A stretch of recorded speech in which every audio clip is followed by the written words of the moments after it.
हम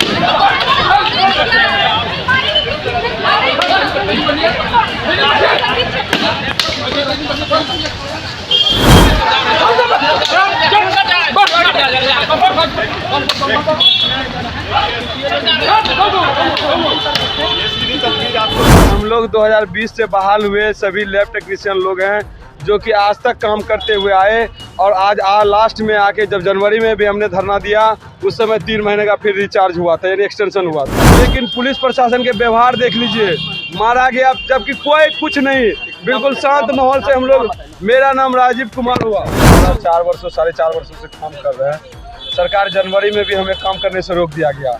एक तरफ कोविड के लैब टेक्नीशियन को कार से रोका जाता है, दूसरी तरफ उर्मिला पीओसीटी और बीएमएससीएल्स का रिक्वायरमेंट निकाल के 5,000 6,000 की नौकरी दी जाती है। नमस्कार, आप देख रहे हैं NBC 24 और मैं हूं आप सभी के साथ ब्रह्मचारी आशीष। और इस वक्त की बड़ी जानकारी पटना के गर्दनी बाग इलाके से आ रही है, जहां पर जो तमाम लैब टेक्नीशियन प्रदर्शनकारी थे उनका जो है कहीं ना कहीं हंगामा हो रहा था। और उसके बाद वो लोगों का जो काफिला था, लगभग 665 लैब टेक्नीशियन जो हैं वो एक साथ अपनी नौकरी को जो है परमानेंट करने के मांग को लेकर के मुख्यमंत्री आवास की ओर बढ़ते हुए नजर आए। फिर उसके बाद प्रशासन ने कड़ाई के साथ बलपूर्वक जो है उनको रोकने की कोशिश की। इस बीच झड़प भी हुई प्रशासन और लैब टेक्नीशियनों के बीच। आप तस्वीरों में देखिए किस तरीके से प्रशासन जो है वो डंडे के साथ खदेड़ रही है लैब टेक्नीशियंस को।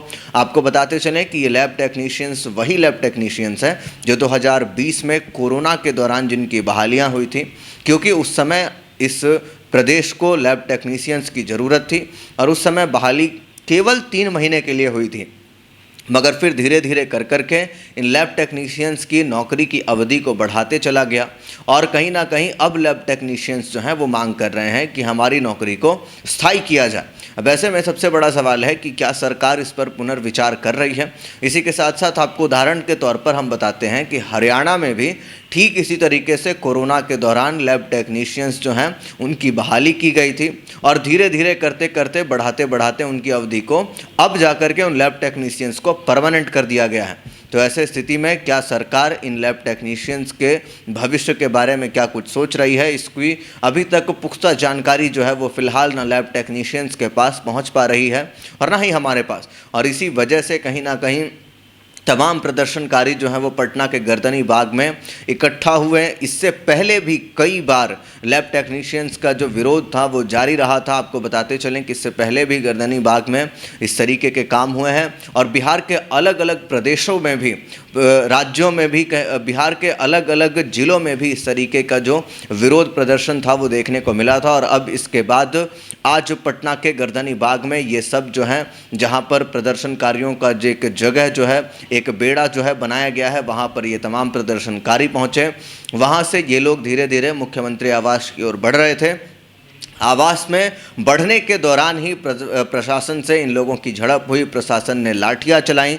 तस्वीरों में देखिए किस तरीके से जमकर कुटैया हुई है तमाम जो लैब टेक्नीशियंस हैं। और अब कहीं ना कहीं लैब टेक्नीशियंस जो हैं वो सरकार से जवाब मांग रहे हैं। इस पर फिलहाल सरकार की ना टिप्पणी ना कोई प्रतिक्रिया अभी आई है। बहाल किए हुए लैब टेक्नीशियन लगातार 4 वर्षों 4.5 वर्षों से काम कर रहे हैं।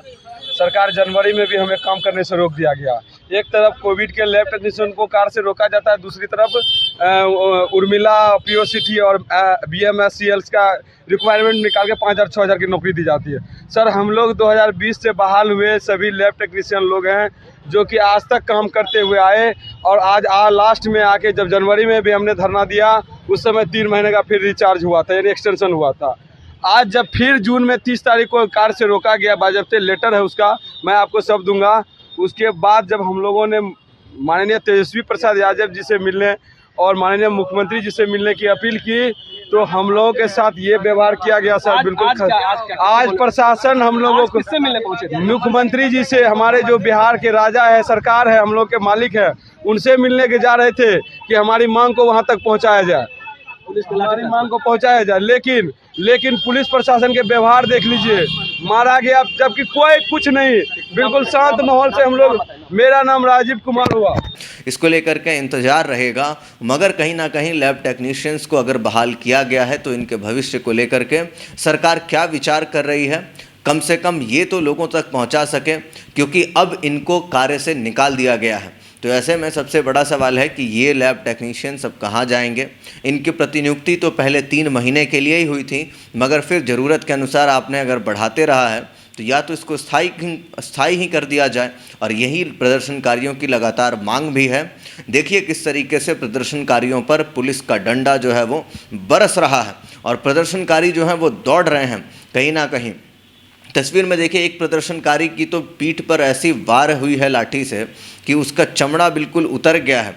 अब ऐसे में ध्यान से अगर हम इस तरीके से काम करेंगे तो फिर काम कैसे चलेगा, और कहीं ना कहीं सरकार को इस ओर ध्यान देना चाहिए। इन 665 लैब टेक्नीशियनों का भविष्य जो है वो नौकरी से निकलने के बाद अंधकार में जाता हुआ नज़र आ रहा है। सरकार से गुजारिश है कि इनके ऊपर कहीं ना कहीं जो भी आपके हिसाब से कुछ हो सकता है उसको लेकर के किया जाए कहीं ना कहीं, क्योंकि हरियाणा की जो पद्धति है उसको देखें तो वहाँ पर इन लैब टेक्नीशियंस को परमानेंट कर दिया गया है।